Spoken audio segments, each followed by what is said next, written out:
Okay, real quick question. Have you ever looked at a hopscotch grid chalked onto a sidewalk and thought, wait, how does this actually work? Like, is it just hopping around randomly? Nope, not even close. Today we're breaking down how to play hopscotch, step by step, rules, scoring, even the sneaky strategy part nobody talks about. And here's the wild part. Hopscotch isn't some cutesy little kids game. It's got roots going back to actual Roman soldiers. Stick around, because by the end of this video, you'll know exactly how to play, how to win, and one rule that trips up literally everyone the first time. Let's get into it.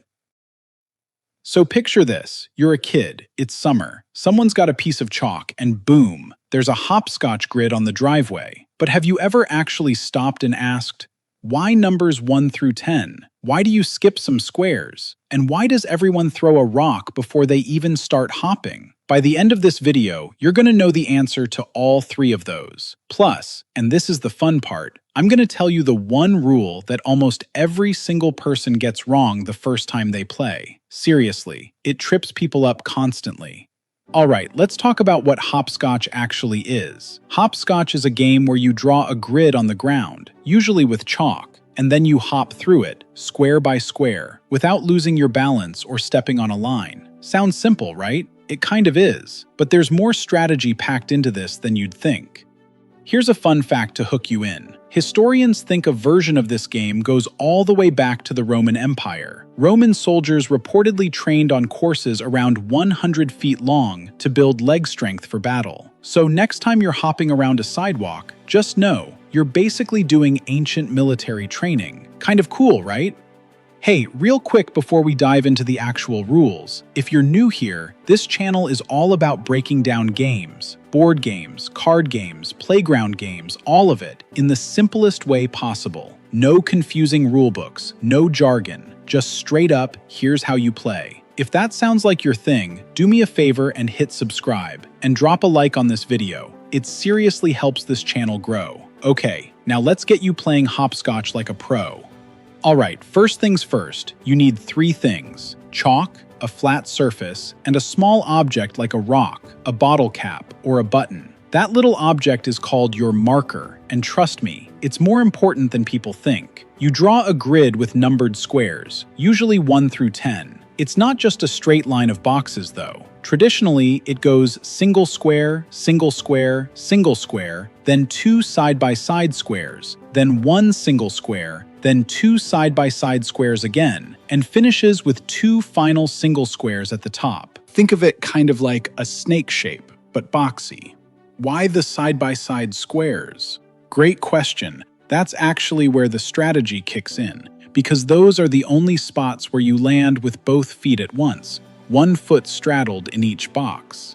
Every other square, you're hopping on 1 foot. Yep, 1 foot. This is the rule that trips almost everyone up the first time, because it's exhausting and your balance gets wrecked fast. Player 1 tosses their marker into square number 1.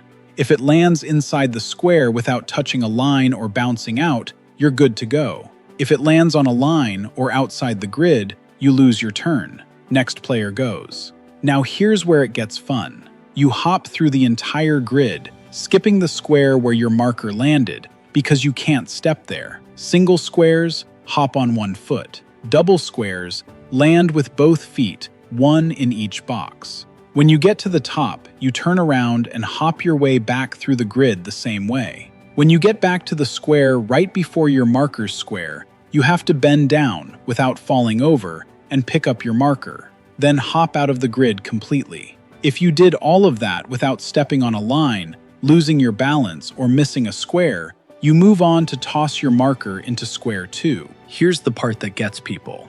If you step on a line, lose your balance, put both feet down on a single square, or step in a square your marker's sitting in, your turn ends immediately. You don't restart from 0 though. You actually just wait until your next turn and try that same square again. So it's not about speed, it's about precision. Now here's the twist that makes hopscotch way more strategic than people assume. Some versions of the game have a rest square, usually the very top of the grid, sometimes called home. Some versions even let you rest both feet at the very top square before you turn around, kind of like a mini breather stop before the trip back down. Not every version has this, but it's a nice option if your legs are already begging for mercy. And winning? The first player to successfully toss, hop through, and retrieve their marker from every single numbered square, 1 through 10, without messing up, wins the game. Honestly, the real skill in hopscotch isn't jumping, it's balance and control. It's less, how far can I hop, and more, can I stay steady on one foot while bending down to grab a rock? Turns out, that's harder than it sounds for literally everyone, adults included.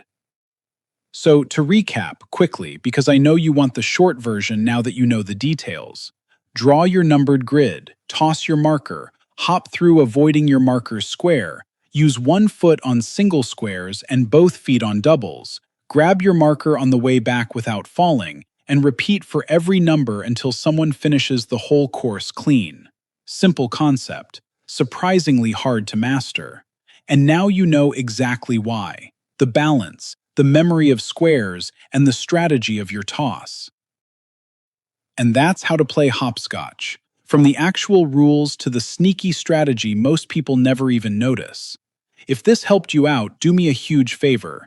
Drop a comment and tell me if you used to play hopscotch growing up, or if this is your very first time hearing the real rules. Hit that like button, share this with a friend who still thinks it's just hopping around, and if you're not subscribed yet, seriously, what are you waiting for?